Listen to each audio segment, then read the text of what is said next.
பதிலடியை Iran கொடுத்து வருகிறது.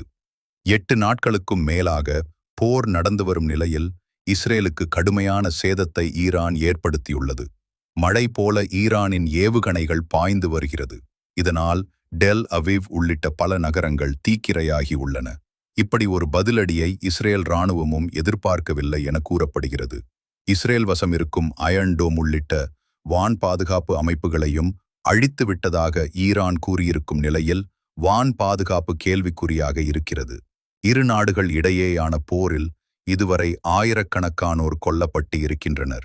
Iran தரப்பில் 600 பேரும் இஸ்ரேல் தரப்பில் 20 பேரும் உயிரிழந்ததாகவும் நூற்றுக்கணக்கானோர் காயமடைந்ததாகவும் கூறப்படுகிறது.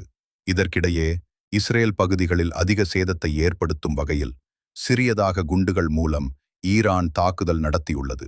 மேலும் முதன்முறையாக கிளஸ்டர் குண்டுகளையும் பயன்படுத்தியதாக சொல்லப்படும் நிலையில் தாக்குதலை தீவிரப்படுத்தும் என எதிர்பார்க்கப்படுகிறது. இதற்கிடையே ஈரான் மீதான போரில் இஸ்ரேல் ஈரானுக்கு எதிரான போரில் செலவிட்ட தொகை குறித்த தகவல்கள் வெளியாகி இருக்கிறது.